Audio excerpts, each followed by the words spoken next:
menjadi hamba. A'udzu billahi minasyaitonir rajim. Bismillahirrahmanirrahim. Ya ayyuhalladzina amanu Ya ayyuhalladzina amanu hal adullukum ala tijarah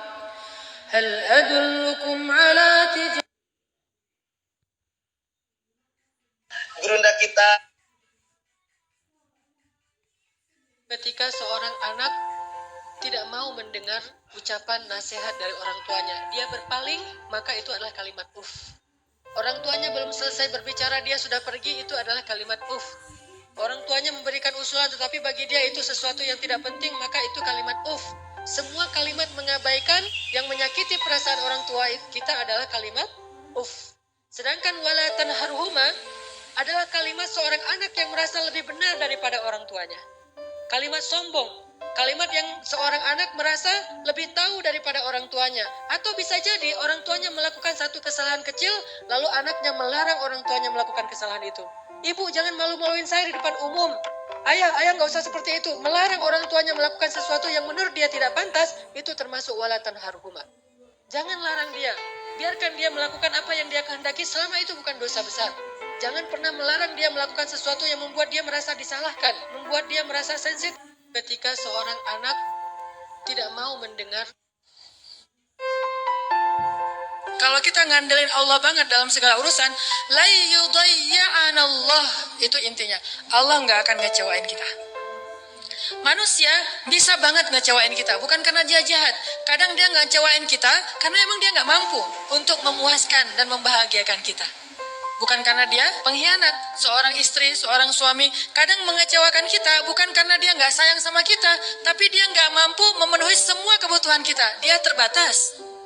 Dan justru juga banyak orang yang sengaja ngecewain kita karena dia jahat. Tapi ada juga orang baik ngecewain karena dia nggak mampu. Tapi Allah maha baik dan maha mampu. Bukan cuma maha baik, kalau baik doang nggak mampu, ya apa bisa kita lakuin kan? Tapi kalau baik dan mampu, nggak ada batas. La haula wala quwata illa billah. Keajaiban-keajaiban yang luar biasa terjadi dalam hidup kita kalau kita mengandalkan Allah. Kalau kita ngandelin Allah,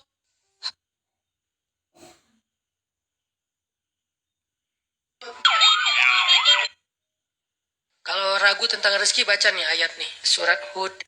Makanya Allah mengatakan, wa kullahuma qaulan karima. Selalu tersenyum ketika berbicara kepada orang tua kita. Bahkan dalam kondisi ketika kita tidak nyaman perasaannya, dalam kondisi kecewa sekalipun, dalam kondisi tersinggung sekalipun, kita berhak untuk tersinggung, tetapi kita tidak berhak untuk mengekspresikannya di hadapan orang tua kita. Wajar manusia tersinggung, wajar manusia kecewa, tetapi kita tidak berhak sama sekali mengekspresikan kekecewaan itu di hadapan orang tua kita. Kenapa? Allah katakan wa kullahuma qaulan karima wala tanharhuma. Jangan tunjukkan rasa tidak senang kalian kepada mereka. Jangan cela dia. Jangan abaikan apa yang dia ucapkan. Jangan marahi dia walaupun dia melakukan kesalahan sekalipun. Tetapi wa kullahuma qaulan karima, ucapan yang paling baik yang sekali kita ucapkan membuat hati orang tua kita merasa bahagia dan senang, Saya kira semua kita pernah ngalamin masa ketika kita benar-benar menyakiti perasaan ayah dan ibu kita. Kita buang semua jasa mereka. Lalu kita mengatakan kalimat-kalimat yang seolah-olah kita adalah anak yang tidak pernah mendapatkan kebaikan dari orang tua kita.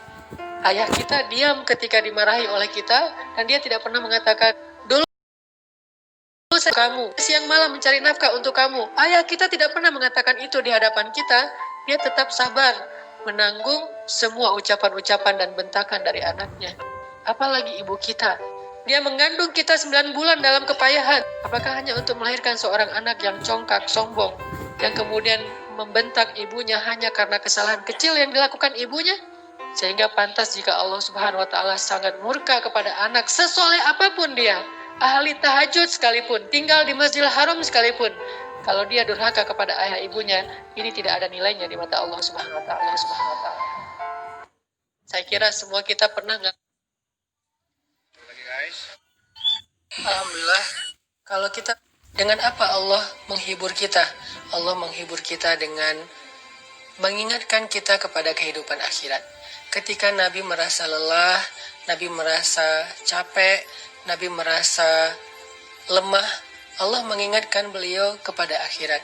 Inna a'tainakal kautsar wala saufa yu'tika rabbuka fatardo. Itulah ayat-ayat hiburan dari Allah kepada Nabi ketika Nabi merasa lelah. Seolah-olah Allah mengatakan, ya Muhammad, jangan sedih kalau kamu lelah berdakwah. Jangan sedih kalau kamu lelah untuk beribadah. Jangan sedih kalau kamu lelah untuk taat kepada Allah. Kenapa? Karena lelah kamu akan kami ganti dengan kebahagiaan yang abadi di surga. Karena lelah kamu akan kami ganti, akan kami balas dengan pertolongan-pertolongan di dunia dan di akhirat.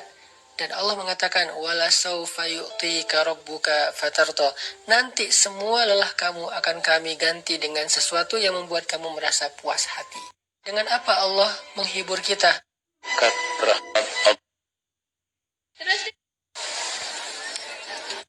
Apa sih ciri-ciri orang bertakwa? Al-Imran 134 kata Allah, wal-'afina 'anil nas wallahu yuhibbul muhsinin. Orang yang bertakwa itu adalah orang yang afina 'anil nas, orang yang memaafkan. Jadi memberi maaf itu untung besar gitu. Karena banyak orang yang mikirnya gini, enak banget dia udah salah dimaafin terus nggak ada balasan apa-apa gitu, terus hilang aja gitu masalahnya. Enggak, wal ya'fu wal yasfahu. Maafin dan berlapang dada. Apa maksud maafin dan berlapang dada? Maafin, lupakan kesalahan dia. Jangan lagi dendam sama dia. Berlapang dada, berkasih sayanglah sama dia. Kasihanilah dia, bantulah dia. Apa yang kita dapatkan dengan kita beri maaf pada saudara kita, Allah kasih maaf kepada kita yang lebih besar daripada itu. Maaf yang kita berikan kepada saudara kita, 1000 maaf yang Allah berikan kepada kita. Dan kalau Allah udah maafin kesalahan kita, apalagi janji Allah setelah itu, kecuali surga Allah Subhanahu wa Ta'ala. Apa sih ciri-ciri orang bertakwa?